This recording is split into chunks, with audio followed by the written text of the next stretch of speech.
So I learned a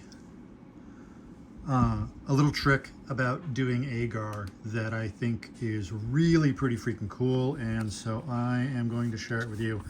So anyway, so I'm trying to, here's some agar dishes that I had. You can see like this one here is mainly all just, you know, mainly all just ook, and this down here is some good mycelium. You can see some ook there and some ook there, and we'll talk about this in a moment. And then you can see this one was actually really good, but you'll see your typical agar scars on this. Okay, so if we go there, you can see that in there, right there and right there, you can see the typical scars of cutting out agar. Okay, and while I had gone ahead and I had tried to do some good work on these other two, I figured it out and I got it here. So the whole concept, and I'll go ahead and pull like this up close so you can kind of see. You can see how here what I've done is I've actually just tried. That doesn't look like a cut.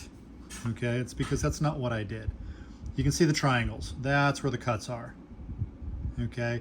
And so the whole idea of this new method for working with agar is instead of cutting out the agar, what you do is you scrape it off.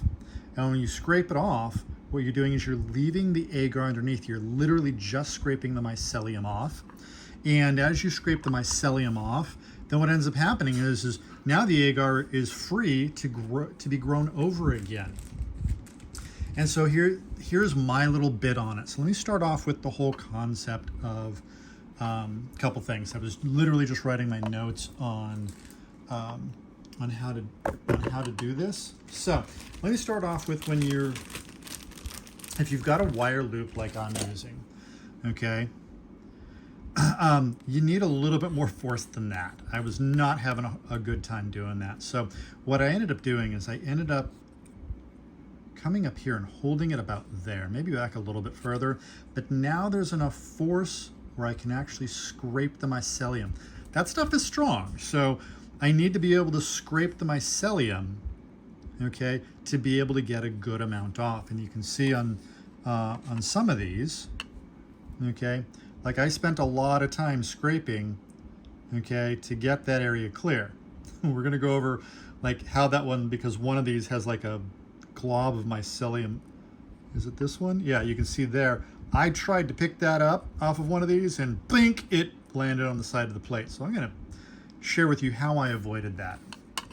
So first things first, we've got how to hold this. I mean, you may be using a different tool. If you're using a different tool to scrape your mycelium off your agar, that's great. I do have a couple of other tools that I could have used, like this is my first time doing it. Like I could have used this perhaps, but that's not what I used today. I used the eye hook. And so one of the things when doing the eye hook, or the little eyelet, is let's say we've got our tray of mycelium. Now I'm going to make this oversized. Okay, so there's a tray of mycelium, okay, on agar. And the tray is not going to be oversized, but the scratch area of the mycelium will be. So let's say I want to take a little piece like this, okay, let's say that's the best mycelium.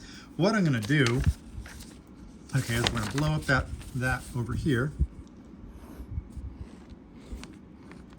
And what I'm going to do is I'm going to pick an area that I'm going to want to pull mycelium from, and then I'm going to imagine a line in between it.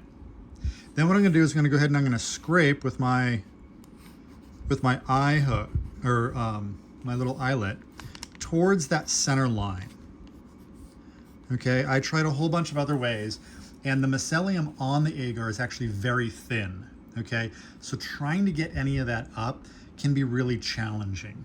Unless you've happen to let it grow, or it happens to be like in one of these dishes, it's right here in the middle. We got some contamination over there, some contamination over here, but this mycelium, that's pretty strong. So I wanted to get a little sample of that. But other than areas like that where it's growing really thick, and trust me, this is very thick, but like out here, it's super, super, super thin. And so we're trying to get enough to be able to fill up that islet, okay, where. So once we do this, now we've got a line of mycelium here, okay, but I tried several times and there's still not a whole lot of mycelium there.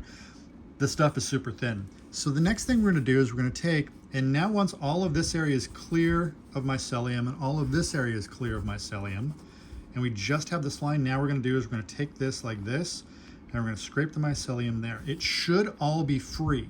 So whereas here you might have to do multiple scrapes, okay, to get your pressure right and to get everything over here to the center, and do the same thing, you know, going the other direction here and scraping it. You might have to go through multiple scrapes to be able to get it, but once you get it here, okay, it should actually be, it shouldn't be attached to the agar anymore. And now when you make this loop here, now you can just go ahead and you can actually just scoop it up off of the agar dish because it's already free, it's already loose.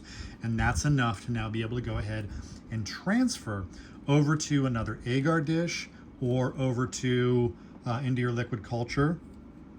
And one of the benefits behind it, so if you see here, okay, on these two, if you like the particular strain, let's say you're making liquid culture, you're making, you know, whatever you're doing, you see here, the likelihood that it's going to grow back over those two spots is pretty small because I took a scalpel and I cut them out, okay, each of those little triangles, and then I transferred that over to agar.